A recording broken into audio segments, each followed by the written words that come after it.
Oh no, why am I not recording now? Oh, no, I was just about to say I've got it all sorted. 1, 2. I just done a test and it's working. I think it's because I switched over your... Okay, one sec. I had it on the chat input. This is typical, isn't it? Yeah. Recording device chat. Okay, 1, 2. Can you give me one test, Mac, please? That's That's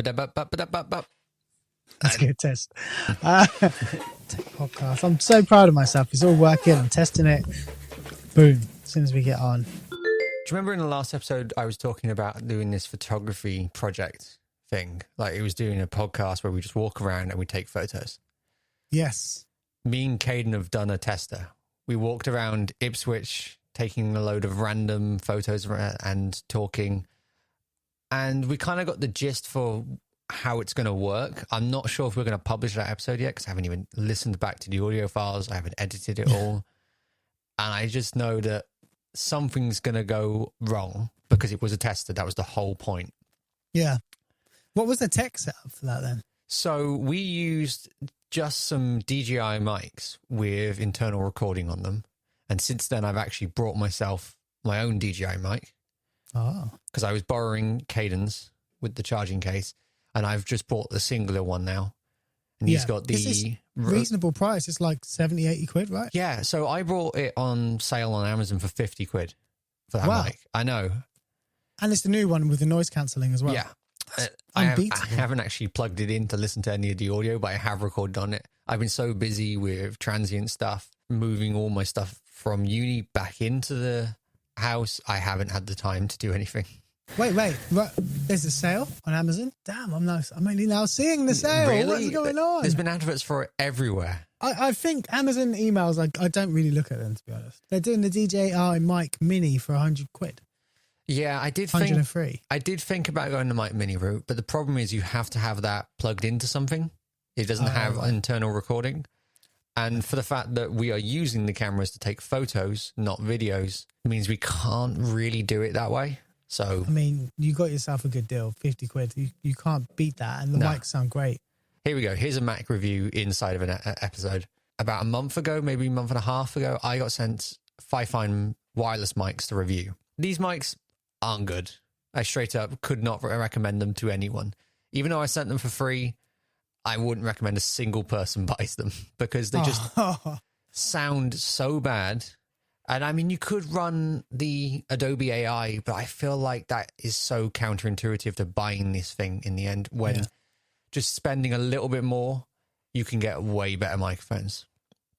Also, with that logic, you could run anything into that Adobe. You could record on your phone and just do it if that's the case. Yeah, and it's just... So the things that I don't like about it is its receiver isn't a display of any sort. It's just some lights behind the panel and you press some buttons and it moves the lights up and down. Very, very cheap.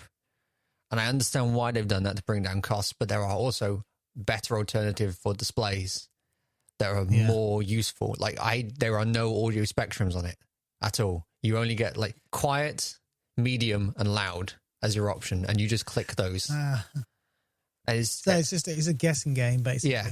And you don't really know what audio you're getting back until you've finished. Does it have 32-bit float, though? No. Oh, okay. Well, that's dangerous. So it's just not a good deal. And then the thing, I feel like if they tried a little bit harder and put an audio port on it to plug in some lav mics, then I could recommend this easily to people. But the fact that they didn't do that and they've got some terrible mics on there, it's not usable. Price. It's around about 80 quid for those, right? Oh, no. Yeah. Yeah. At the same time, I borrowed Caden's microphones. And they have the same flaws in some areas, and some areas they're just trash. It's not worth buying the 5 Fines. I can't keep saying that enough. But I brought the 2, as I just mentioned, and even that solves the problems of the 1. So yeah. So you're happy with the DJIs? That's cool. Yes. So happy with the DJI. You're still DJI? Yeah, the old ones, though, not the new ones. Not posh like you. I've been using the DJI so much and the Volt 1 and the Scarlett so much that I think I might even sell the Rodecaster. I'm confused. No. Why? Because I don't use it. The only time I used it was for screen-free productions. Yeah. And I feel like we should be going to more handheld stuff for that in the first place. Yeah. I like internal recording a lot more. I've been thinking about this. I haven't actually decided I'm going to get rid of the Rodecaster. I spent a lot of time saving up money to be able to buy, and it's the first thing that started this whole podcasting journey.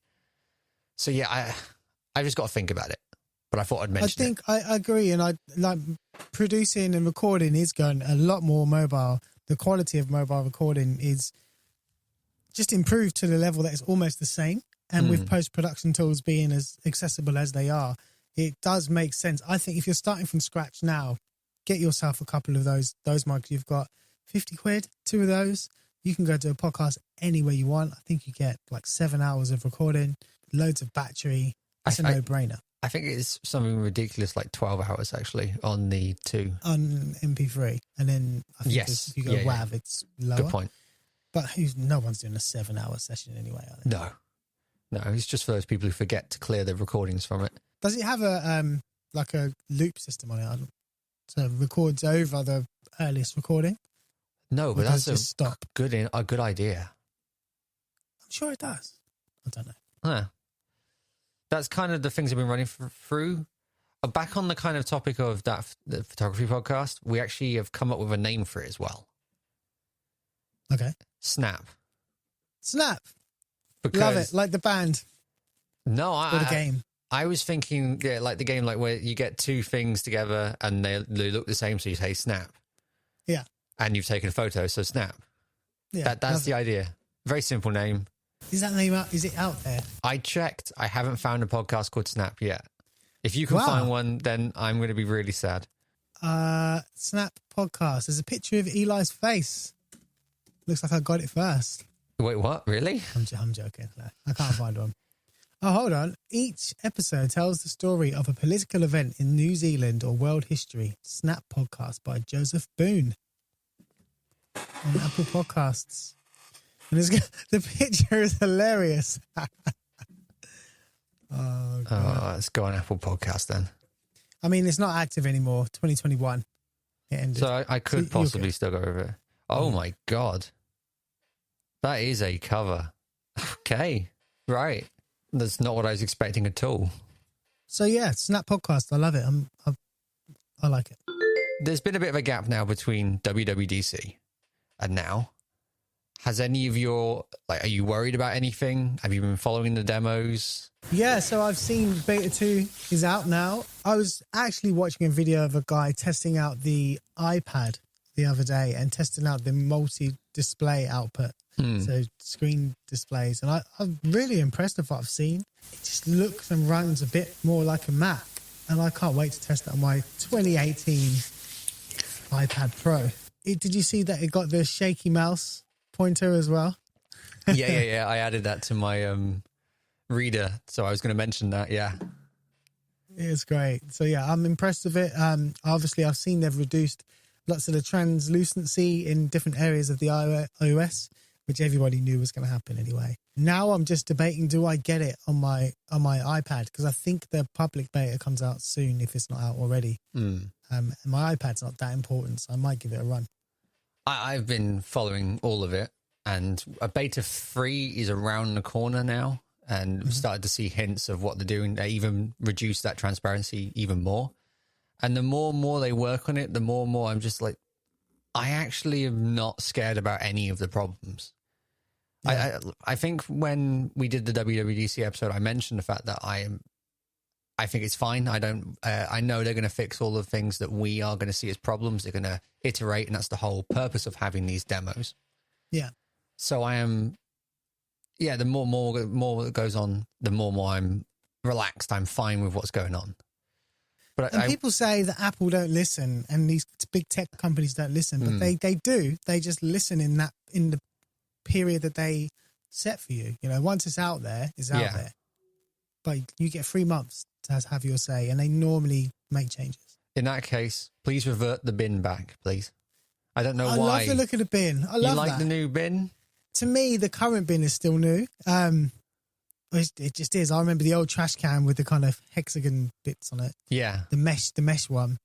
So this one still looks new, and the bin sound effect. So to have a new bin, at first I thought, but I do like it.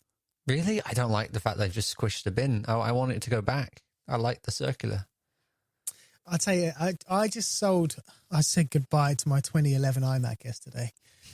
27-inch, 4-core, lovely iMac. And I rebooted it, cleaned it up, because I had like DOS Dude on there and I forced upgraded it and whatnot.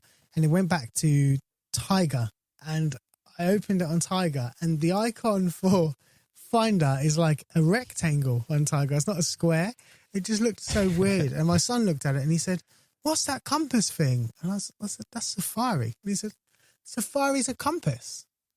I said, "Yeah." But I guess because I know Safari was a compass, because I remember when it looked like a compass, it's been simplified so much now. And then he looked at the new one and said, "Oh, yeah, I see it. It's a compass."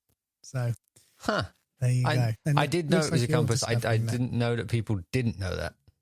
That was a confusing sentence. Yeah. Yeah, the Safari logo. So, yeah, I'm quite impressed with the trash can. Sorry. No.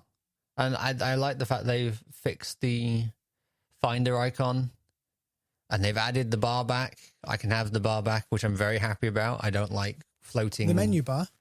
Yeah, the top menu bar.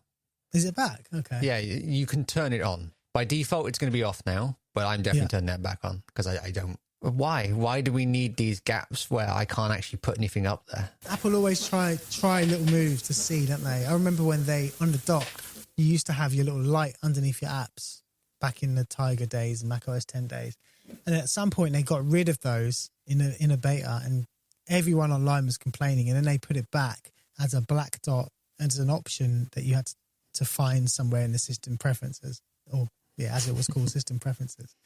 So yeah, they always try. They push and then they pull back as much as they have to. I like that. It's a good philosophy. Have you seen that? What is it? The Mac that's supposed to be running an A18 Bionic chip. You heard about that? Yeah. So I've got mixed feelings about that. So Apple are apparently going to release a new Mac, entry-level Mac with an iPhone chip. Is that right? Yes. So for me, that sounds great. I think that's brilliant. You know, we'll be able to run 90% of the software that most people run every day. But Apple's cheap is never cheap. And I can imagine, well, they're speculating 700. Yeah, I don't think they can do it. I was discussing this yesterday with my dad, and I think that the current MacBook Air is a really good example of how low Apple is willing to go.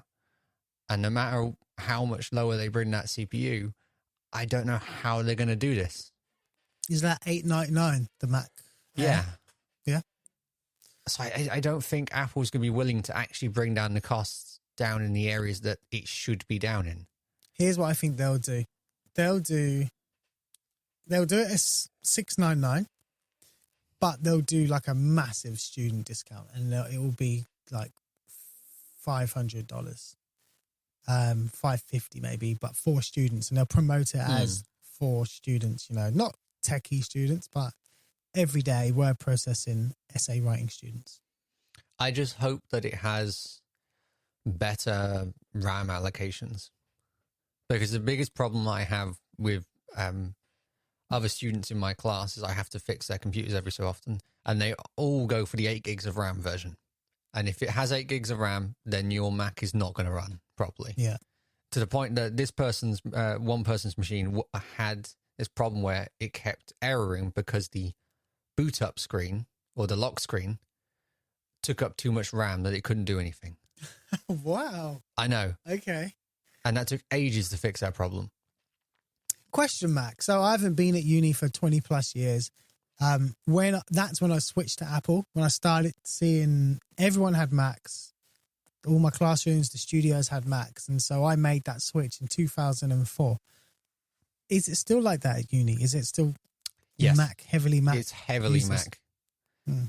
There are a few PCs in the class, but it's mostly Mac targeted at the moment because they just make the students? Best laptops. What do you mean? Oh, so students have Macs as well, not just the uni? Yes. So the uni has iMacs everywhere, some old iMacs that they're forcing updates onto, which they really shouldn't be doing. Uh, and every student pretty much before they go to uni is targeting to get a Mac. And they usually go for either a Mac Pro M3 or a MacBook Air M3. That seems to be what everyone was going for, at least for my year. Probably that they know that last year is a little bit cheaper than the current year. But they always go for the wrong RAM. Every time. Everyone goes for the wrong RAM allocation, trying to save money because they target storage, which is fair. Yeah. But you need that power, and you're going to lose so much of it. When I went to uni, it was G4 laptops. And a couple of people had the G5 iMacs, the white ones, gorgeous.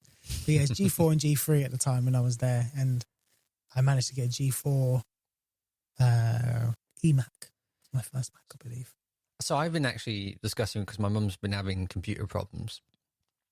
Like, what is currently the best Mac to go for if you're going to go for the budget? What do you think it is? So the budget's got to be sub 1,000, surely. Yeah. And if we're sub 1,000, it could be an iPad now, surely. Yeah, but you're not going to be able to use as many tools. But who knows with the new OS 26? Yeah, but let's make the speculation based on what we have now. The tech that we have right now, which MacBook or Mac in general would be the best? I mean, I think we can just straight up say that the MacBook, a Mac Mini, is the best computer for your desktop on price wise. And well, are we 16 standard now with Apple, aren't we? So it's got to be a G4. What do they call them? Minis? I don't know what the entry level is. Air, a G4 Air.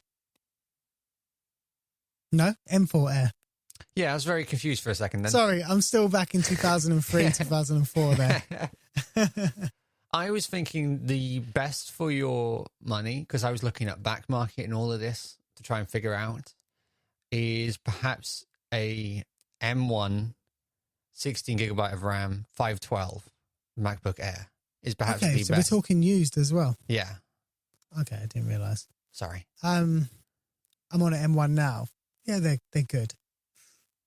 Are they going to be good in 2 years? If you're buying a Mac now, are you buying it for now or for the next 7? I kind of think it will last a while. Yeah. Compared to the Intel series, where it was much more jumping around to try and get to the top end and making sure that it's not going to thermal throttle all the time. The M series has got to such a calm point already that I feel like with the M1, they nailed it. The M2, they just improved it a little bit, and now they're trying to find anything to change. So they're just changing the core mat. So the M1 doesn't feel like much of a difference. Yeah, I will have to try. I'm on an M1. I don't run into any issues unless I'm doing some like really heavy work in video editing. And the issue then is just type. It's not like anything's going wrong, you know. Yeah. What's really funny, I remember when the M1s came out and a mate of mine said, oh, I'm not buying it. I'm going to buy a 16-inch MacBook Pro Intel i9, I think it was. Spent a lot of money, and I said, look, just wait. The M1 wasn't out yet. I said, wait, Apple are about to release something. They just released the test version over the summer where they gave all the developers the A chip one. Yeah, it's coming. Just wait. He didn't do it. Now, if you look for that 16-inch 2019, they're not worth anything. You go on eBay, people can't give them away. There's no point in spending more than 300 quid on one, or even that, because you're going to get an M1 Air, which is about for £500 or less. Yeah, I'm looking at an M1 Air right now on back market, and it's 425. Sorry, M1 Pro. That's an M1 Pro. So yeah, with the touch bar. Yeah, that might be the best one. You know, M1 Pro with a touch bar for 425 quid. Do you know they're updating the touch bar as well? In the new update, they're going to have the glass look on that as well. For such a small amount of people. I guess maybe they're planning to keep those M1s around for a long time. Yeah, I mean, maybe they're going to be reusing the shell of that one, the M1 12-inch, for the new A18 Bionic one. Because there's no chance they're going to use plastic, which I think is a real shame. I know. Wouldn't it be great if Apple are always going to be a premium brand, but if they decided we're going to do this A18 chip, go back to our lovely black and white plastic cases, not worry about making it too thin, and put a standard nasty camera in it, whatever, and we're going to sell them for $399. They would absolutely destroy the rest of the market. We wouldn't buy it, but there'd be a lot of people that would. We'd still spend $1,000 or $2,000. What would they need? Like, so I'm going to use Nothing as an example here. When they released their CMF phones, they're kind of a testing ground. The whole concept is to be able to have an area that you can do that's cheaper and testing ground, right? Apple needs to buy a company that they could put iOS onto, but have the cheaper phones and not have it associated with iPhone. Yeah. I know it sounds like it's such a not Apple thing to do, but I think it would be really beneficial for them if they did that. They'd done that with the iPhone initially, with iTunes. I remember this still. There was Motorola had a phone it was called like the iTunes phone, and it was terrible. But they put their software, so it was an iPod, on a phone, and so it's not. It's been done before. Yeah, I would just like them to bring this beta testing thing for their Mac onto a different area of just design. Because we never get that. We just get whatever comes out of the factory. What they've spent months, years designing. But we never get to add anything to that. And I know we're the consumers, we're not supposed to really kind of contribute to the design, but it would be nice to be able to say, I don't like that. Yeah. And those people who don't have a lot of money, me, I'm willing to spend money on the cheaper devices just to be able to test it. That's exactly why I jumped on the Nothing phone, because it's a fun device to just mess around with and test. Yeah. I think we've spoken about Apple too much. We're not an Apple podcast, are we? No. But there's one Apple thing, though, you need to talk about. We will get to that. Okay. I'm leaving that for the last moment. I know that you were busy because I saw that you were on the radio on this day. Oh, but did you watch any Glastonbury? Okay. So, yes, is the answer to that one. I'll see where you're going with this. I just want to know, what are your favorite acts? And I think we'll avoid the whole political stuff that's going on because that's a bit much, and just focus on music that we enjoyed. Yeah, so I didn't see a lot, but the presenter I was covering for was there working, and she was sending me videos and texts backstage. She was backstage at one of those big moments as well. And I'm going to say Busta Rhymes for me, just because I'm a 90s hip hop guy, and Busta Rhymes performed and it was brilliant. Ezra Collective, I watched their whole set, and Loyal Kana, I watched his whole set. Would it surprise you if I told you I watched the Busta Rhymes one as well? Did you really? Yeah. Wow, cool. No, I was surprised by how, just from the feedback of people that were there, people don't know who he is. And to me, obviously he's huge, but it is 3 decades ago when he was at his peak, I guess, now, which is really strange. But no, he's got a lot of energy. The moment that I started enjoying Glastonbury, which is not really that difficult, it's Glastonbury, but Burning Spear came on and I loved it. The moment that happened, I don't know why it's not on the BBC. That's driving me mad that I can't listen back to it on iPlayer right now. Yeah. But well, I guess they pick and choose, don't they? Yeah. Save a bit of bandwidth. I absolutely enjoyed listening to that, and it was perhaps the first What stage thing was that? Oh, it might have been the Park stage, I think. Yeah, one of the smaller ones. Park is a really nice stage. It is. Have you been to Glastonbury before? No, it is my dream to go there. Park, when I went, I've only been once, was one of the best mixtures of music, of up and coming and kind of legends that don't really command a massive stage. It was good. I spend a lot of time on the Park stage compared to everything else. It's kind of swapping between the Park stage and the West Holt stage. Yeah. When watching it. I also watched, what are they called? Fat Dog or something? Fat Dog? They're mad and they're incredibly funny to watch. I think they're called Fat Dog. Yeah, they are. I can see them here with like someone's got a wolf mask on or something. Yeah. I enjoyed that one quite a bit, and I've listened to the album a few times now since. And that's great. Glastonbury, like making new fans out of people is what's supposed to do. I heard them on Jules Holland, but I think seeing them live at an event, or as much as live as going to ever get, is way better. You get the proper feel of the band. And their personalities as well, right? That's authentic. Yeah. And Black Uhuru, I don't know how to pronounce their name, but they were good. Wow. I've never heard of them before. H-U-R-U, was it? What is it? U-H-U-R-U. Okay. Jamaican. What stage were they on then? Probably, I think actually the West Holt for that one. Uhuru is Swahili for freedom. Is it? Yeah. Huh. Cool. I'll check them out because, it was a busy weekend for me. I got to see the people that I kind of knew were there, so I searched for them rather than discovered. And I think the best way is just to sit down and just discover the day, isn't it? Also, listen to Green Tea Peng. They were good. Yeah. They always are. Yeah. And one of my favorites of the first night is Floating Points, because they had this. I like Floating Points music in general, but they had this amazing setup where they just had a Sony camera pointing down at this water thing, and they were just dropping ink in with a speaker underneath, and they were just moving the background. It stopped working for a big majority of the music, but once it started, it looked amazing. Oh, wow. And if I get the whole album looks like that as well. So right. Okay, that's cool. It's amazing. I now follow the artist on Instagram because it's just great. Speaking of camera angles, did you see Loyal Kana? No. So Loyal Kana's set was quite emotional. It was really authentic, but what he had is he had a Canon.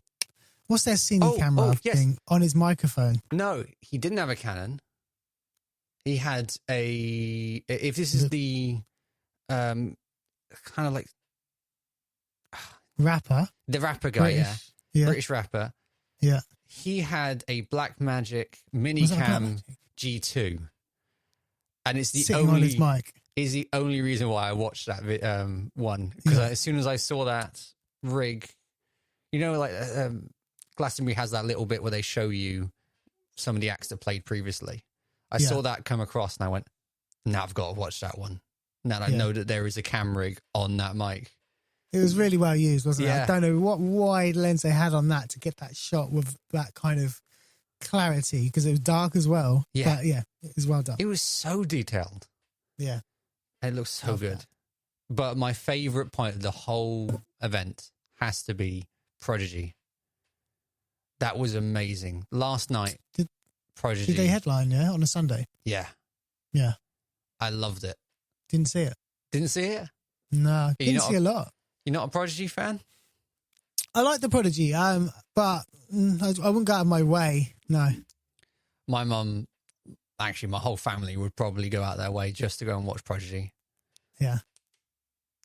Cool.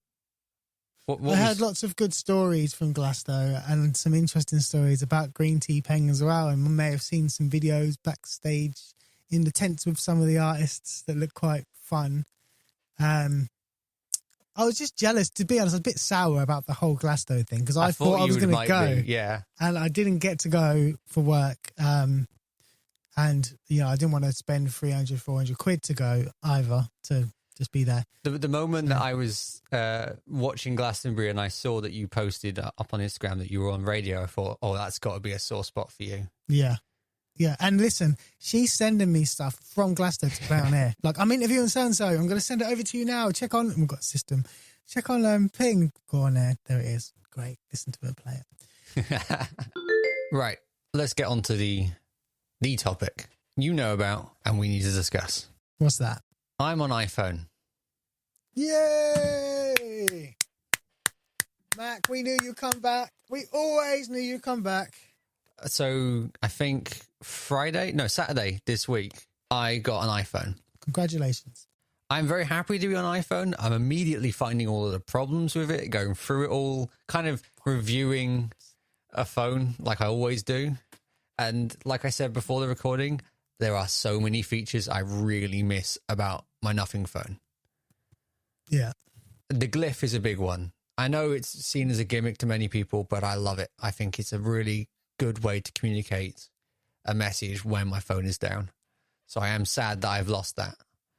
But at the same time, oh my God, iOS is so much better in every single way.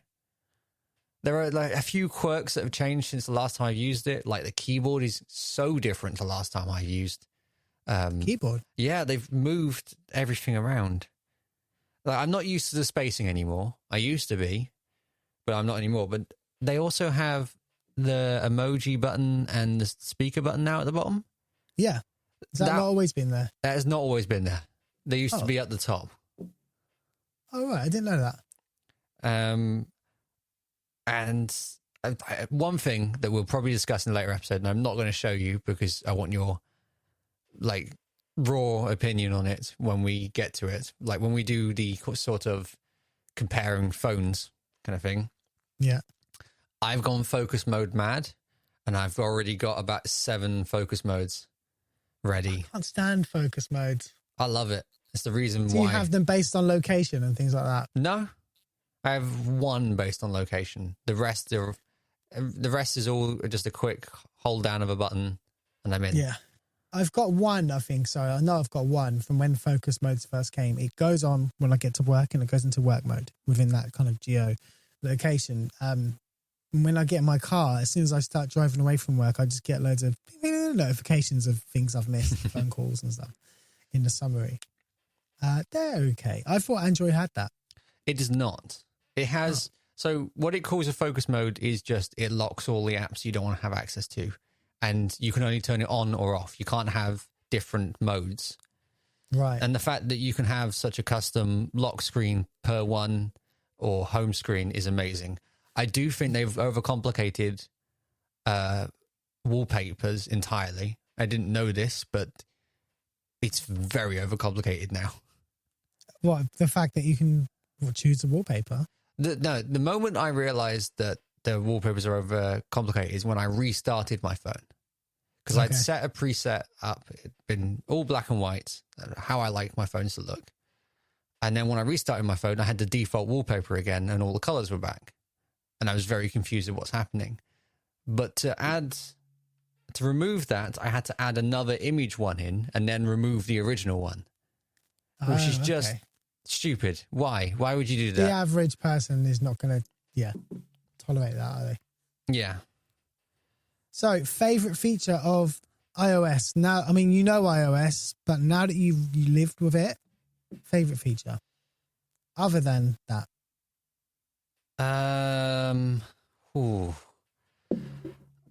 The apps are so much better on iOS than they are on Android. They're just designed better. But I have to go with my favorite feature is focus modes. The mode you don't use is my favorite. Have you started to use any of the automations, shortcuts? Not yet, because I've kind of just imported the ones I had on my Mac already and started using those. But I still don't think that the automations tool is anywhere near powerful enough for what I want it to do. Yeah. For example, I would love a shortcut that's based off my calendar. That would be amazing. Right. Because I have on my calendar, for automation's sake, on my PC, this works easily. I have it so I have an area just called sleep. Every day on my calendar, it says sleep, which everyone looks at my calendar and goes, you have to schedule your sleep. And that's a whole funny situation. But the reason why I have it is so I can schedule stuff. So it means I can just go into my calendar app, drag that down, and then it means it can lock down everything from that point. Right, okay. That's why I have it that way. And I love that. I think it's very useful. But as soon as I swap to my Mac, I now no longer could do that. Okay, fair enough. I mean, it's one of the things that's being updated in iOS 26, isn't it? Yeah. So let's see what they bring to it. There are a few things that I found immediately annoying about my phone. And one thing I had entirely forgotten when I swapped is the random rotations. So when I rotate my phone, some apps it's locked, which I think is great. Yeah. And in some other apps, it's not. Like You get used to it real quick. Messages, I don't think that rotates. Yeah. Oh, no, it does rotate. Damn it. I'm trying to find an example of one that doesn't. Safari rotates. Any browser will rotate. Okay. Apple Music won't rotate. So settings, that's not rotating. But if I go into my Reader app, something I do not need to be sideways, it suddenly goes sideways. Yeah, but some people, I mean, you can lock the rotation if it bothers you. It does bother me, but I also need to unlock rotation to watch videos. So I would just like a feature that I could say, this app doesn't rotate. Yeah. I can't imagine that's that hard to implement when all the rest of this is here. Just, I want a lock per app, please. So overall, thumbs up? Yes. Like, signing into this thing is the easiest experience I've ever had in my life. Because even though Google, you just sign in with your Google account and it's supposed to log you into everything, it doesn't do that. Okay. But since passkeys being a thing, I downloaded my password manager of choice. And from that point onwards, I could just sign into everything really easily. To the point I didn't notice I was signing in sometimes. Just Face ID suddenly would pop up and then I've logged in. You've logged in, yeah. That's cool. I'm glad you like it. I actually changed something with my phone that you've just reminded me of. So I changed my network. For some reason, all of a sudden I was using loads of data on my phone. I didn't know why. Turns out it was CarPlay, just like loading up. Every time I get in my car, I got a CarPlay device and it was just downloading loads of information through maps and stuff like that. So I thought, you know what, I'm just going to change my plan anyway. So I got a new plan, same network, but I got an eSIM. And it's the first time I've ever had an eSIM. Yeah, So I've been intrigued about those. it's really interesting. So it offered me to have one in the post or have an eSIM now. And I thought, well, I'll have it now. So I still have my old SIM in there, plus my new eSIM. And then for that day, when I wanted to make a call, you kept getting an option. Which number do you want to call out on? This number or your eSIM number, which is amazing. Then I discovered in the contacts, you can go to each and every contact and assign a number you want them to use with that person. Really? So you can run as many eSIMs as you like, I guess, and a physical SIM.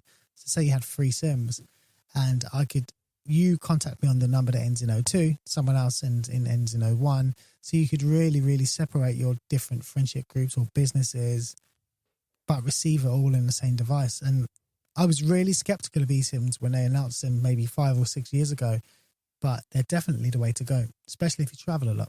Which like in I plan to do.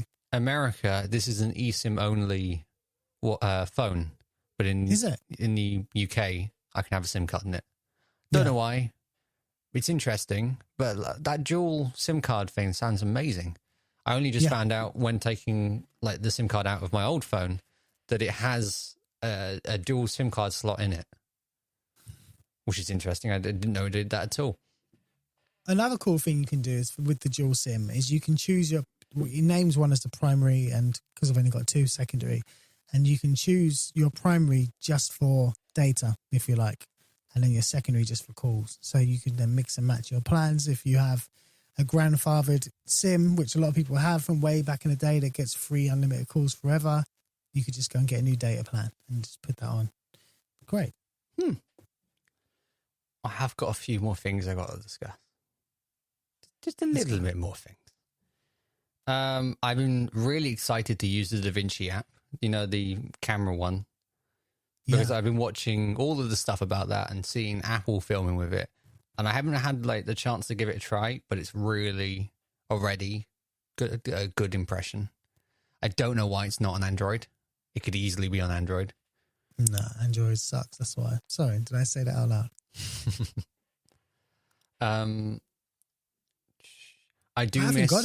I miss Touch ID quite a bit. I actually think it's more secure in my opinion because Face ID is too good.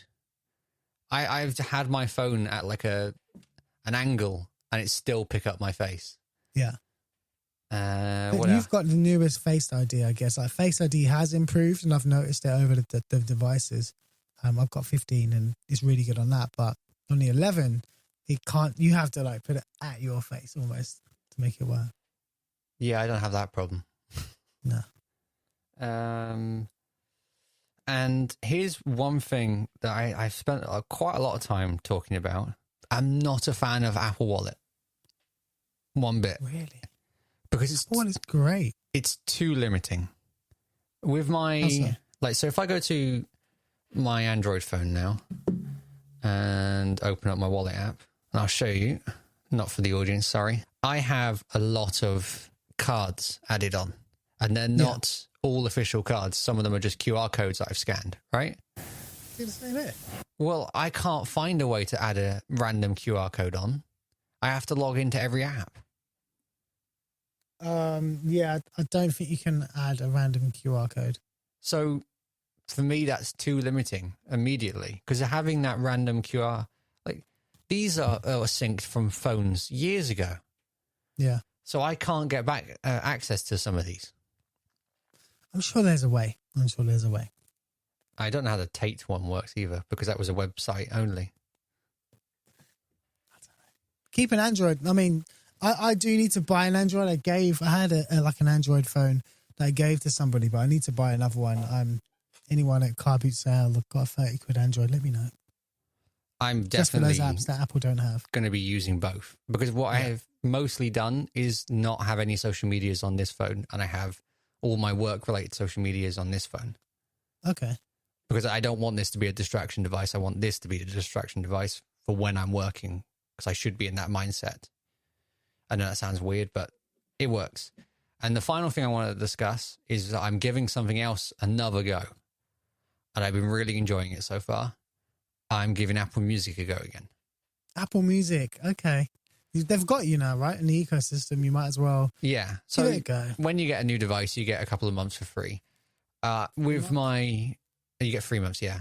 Yeah. With my Mac, I only got a month because I think I screwed up something. It's supposed to be 3 months, but I screwed it up. So I didn't have enough time to really experience it. And one of the things that was really bothering me is the fact that when I sat down and would start listening to music, I had my library on my Mac. The stuff that I'd added in from my vinyls, from CDs. But when I got to my phone, it would never sync. It always had this error just saying it would not sync. And I tried doing what it told me to do, what many people told me to do. It wouldn't work.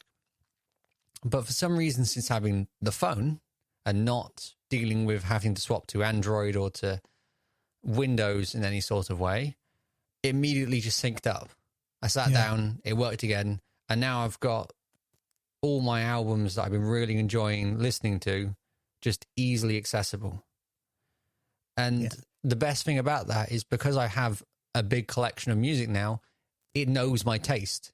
And instead of recommending hip hop or what's popular at the moment, it knows that I want Ross from Friends, Max Cooper, Jungle, or a bunch of reggae. It really thinks I like reggae. I do, but it suggests it a lot.